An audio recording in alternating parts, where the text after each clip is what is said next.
सोमवार की रात दिल्ली समेत पूरे उत्तर भारत में भूकंप के झटके महसूस किए गए। भूकंप के झटके रात 10:35 पर महसूस किए गए। भूकंप उस वक्त आया जब ज्यादातर लोग डिनर के बाद सोने की तैयारी में लगे थे। भूकंप के बाद दिल्ली एनसीआर में लोग अपने अपने घरों से बाहर आ गए। रिक्टर स्केल पर भूकंप की तीव्रता 5.8 आंकी गई है। पंजाब और चंडीगढ़ में भी भूकंप के झटके महसूस किए गए। मौसम विभाग के मुताबिक भूकंप का केंद्र उत्तराखंड के रुद्रप्रयाग के पीपल कोटी में 33 किलोमीटर जमीन के नीचे था। उत्तराखंड के कई इलाकों में तेज झटके महसूस किए जाने के बाद लोग अपने अपने घरों से बाहर आ गए। खबरों के मुताबिक गुप्तकाशी में कई घरों की दीवारों में दरारें पड़ गई हैं और देर रात तक लोग खौफ के साए में बहुत देर तक घरों के बाहर खड़े नजर आए। उत्तराखंड के मुख्यमंत्री हरीश रावत आधी रात को सचिवालय पहुंचे, जिसके बाद उन्होंने राज्य में हालात पर अधिकारियों से बातचीत की। खबरों के मुताबिक उत्तराखंड के कालीमठ घाटी में एक महिला और उसका 7 साल का बेटा घायल हो गया। भूकंप के वक्त दोनों घर के अंदर थे। उत्तराखंड के हरिद्वार में भूकंप के बाद लोग अपने अपने घरों से बाहर आ गए।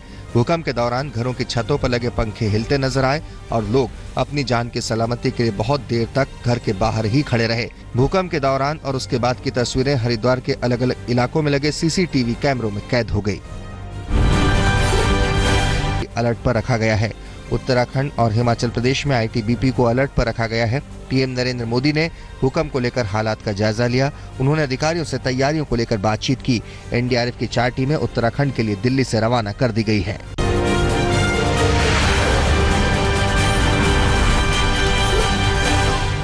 तमिलनाडु के नए मुख्यमंत्री के रूप में वीके शशिकला की शपथ लेने पर सस्पेंस बना हुआ है।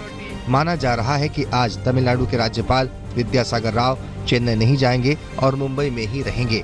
इस बीच सुप्रीम कोर्ट में एक जनहित याचिका दाखिल की गई, जिसमें मंगलवार को शशिकला के शपथ ग्रहण समारोह पर रोक लगाने की मांग की गई है। उधर एआईएडीएमके के प्रवक्ता ने कहा है कि पार्टी मुख्यालय से शपथ का कोई निर्देश नहीं आया है। लोकसभा में आज प्रधानमंत्री नरेंद्र मोदी विपक्षी आरोपों पर जवाब दे बीजेपी के नेता कैलाश विजयवर्गीय ने कोलकाता में एक और विवादित बयान दिया है। एक रैली को संबोधित करते हुए कैलाश विजयवर्गीय ने विपक्षी एकता की तुलना कुत्तों के झुंड से कर दी। विजयवर्गीय ने कहा कि न ही लेफ्ट और न ही एकजुट विपक्ष मोदी सरकार को कोई नुकसान पहुंचा सकता है, क्योंकि इसे जनता का समर्थन हासिल है। मोदी जी एक शेर है। शेर के खिलाफ 125 कुत्ते बिल्ली इकट्ठे हो जाए तो क्या कुछ हो सकता है क्या? यूपी विधानसभा चुनाव में किस्मत आजमा रही एआईएमआईएम के प्रमुख और सांसद असदुद्दीन ओवैसी ने मुस्लिम आरक्षण पर विवादित बयान दिया है। मुरादाबाद में चुनावी रैली को संबोधित करते हुए ओवैसी ने कहा कि मुसलमानों को भी आरक्षण मिलना चाहिए।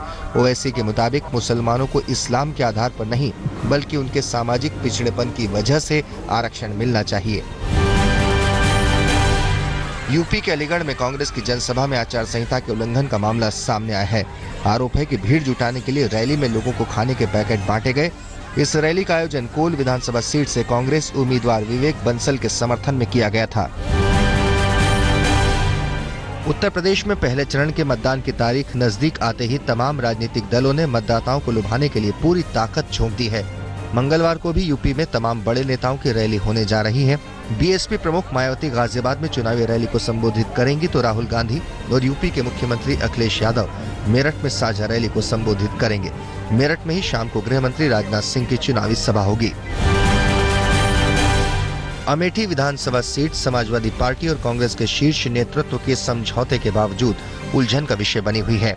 कांग्रेस के राज्यसभा सांसद संजय सिंह ने आज तक से खास बातचीत में दावा किया है कि कांग्रेस ने उनकी पत्नी अमिता सिंह को पार्टी का सिंबल दे दिया है और वो 9 फरवरी को नामांकन दाखिल करेंगी।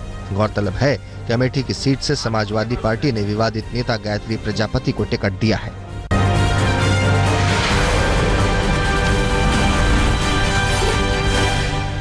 मध्य प्रदेश के रायसेन जिले के गैरतगंज में राज्य नागरिक आपूर्ति निगम की बड़ी लापरवाही का मामला सामने आया है। आरोप है कि गरीबों के लिए बांटे जाने वाले 50 क्विंटल गेहूं को सड़ाने के बाद खुले में फेंक दिया गया। गेहूं की बोरियों पर नागरिक आपूर्ति निगम और उसकी पैकिंग कवर छपा हुआ है। शक है कि इस घपले में निगम के कई अधिकारी शामिल हैं। भारतीय जनता पार्टी ने पुणे में होने जा रहे महानगरपालिका चुनाव के लिए प्रचार का शुभारंभ अनूठे तरीके से किया, लेकिन बीजेपी के इस पहले कदम ने ही बता दिया कि उनका प्रशासन किस तरह का हो सकता है। पुणे शहर के पास स्थित ऐतिहासिक सिंहगढ़ किले पर बीजेपी ने अपने 162 उम्मीदवारों को शपथ दिलाई।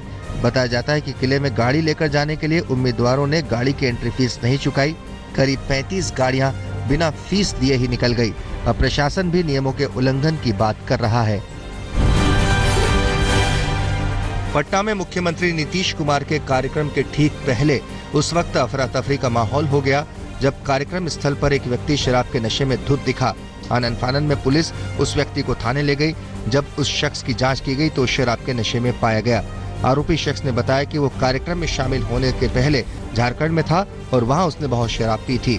पुलिस ने आरोपी को हिरासत में ले लिया है। यूपी के सोनभद्र जिले के अनपरा स्थित जूनियर हाई स्कूल में शर्मसार कर देने वाली घटना सामने आई है। स्कूल के 8वीं क्लास की 6 छात्राओं के होमवर्क पूरा न करने पर स्कर्ट उतरवाकर पूरे स्कूल में घुमाया गया। आरोप है कि इस पूरी घटना का वीडियो भी बनाया गया। अभिभावकों की शिकायत के बाद सोनभद्र के जिला अधिकारी ने जांच के बाद आरोपी प्रिंसिपल को निलंबित कर दिया है। अस्पताल की लापरवाही से टूटा नवजात बच्चे का पैर। सीसीटीवी में कैद अस्पताल कर्मचारी की हरकत से नवजात बच्ची के पैर टूटने का आरोप परिवार ने लगाया है। परिवार का कहना है कि बच्ची की तबीयत बिगड़ने के बाद उसे रुड़की के गणेशपुर स्थित एक निजी अस्पताल में भर्ती कराया गया था, जिसके एक दिन बाद अस्पताल के डॉक्टर ने बताया कि बच्ची के पैर में सूजन है। जब एक्सरे किया गया तो पता चला कि बच्ची का पैर टूटा हुआ है। पिता की शिकायत के बाद पुलिस ने मामला दर्ज कर दिया है।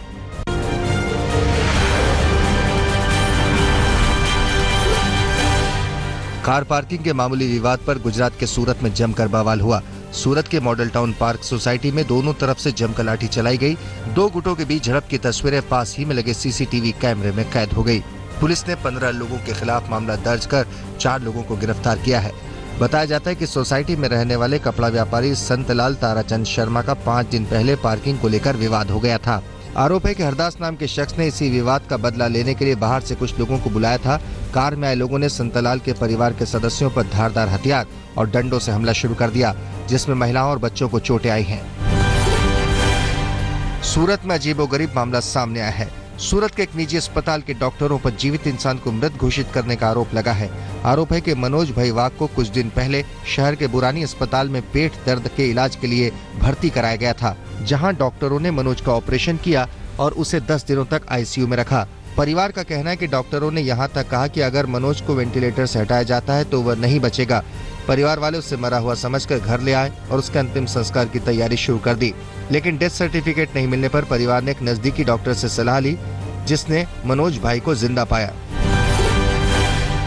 दिल्ली पुलिस ने बाइक चुराने वाले एक ऐसे गैंग का पर्दाफाश किया है जो दिल्ली एनसीआर में बाइक चोरी को अंजाम देता और उसे टेम्पो या ट्रक पर लाद कर फरार हो जाता।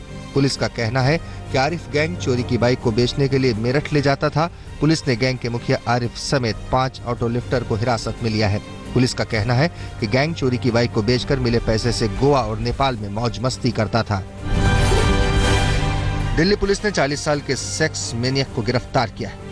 एक मां ने अपनी 4 साल की बच्ची को उस शख्स को ले जाते देखा और शोर मचाया, जिसके बाद पुलिस ने नरेश नाम के शख्स को अपहरण के आरोप में गिरफ्तार किया है। पुलिस का कहना है कि नरेश छोटी बच्चियों को बहला फुसला कर ले जाता था और उन्हें मोबाइल पर पोर्न दिखाकर दरिंदगी करता था। इलाहाबाद के सोराव इलाके में पुलिस ने चेकिंग के दौरान एक कार से 24 लाख रुपए बरामद किए हैं। बरामद रकम 2-2 हजार रुपए के नोटों में है। यूपी में चुनाव को लेकर चुनाव आयोग और पुलिस विशेष अभियान चला रही है। पश्चिम बंगाल के दक्षिण 24 परगना में 10वीं की छात्रा के बलात्कार के बाद हत्या कर दी गई। वारदात के वक्त छात्रा घर पर मौजूद थी।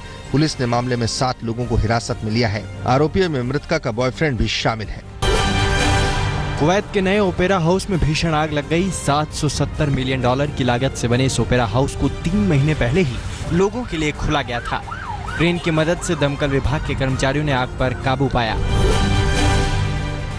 ब्रिटेन की महारानी एलिजाबेथ द्वितीय ने ब्रिटिश शासक के तौर पर 65 साल तक गद्दी पर बने रहने का रिकॉर्ड बना लिया है।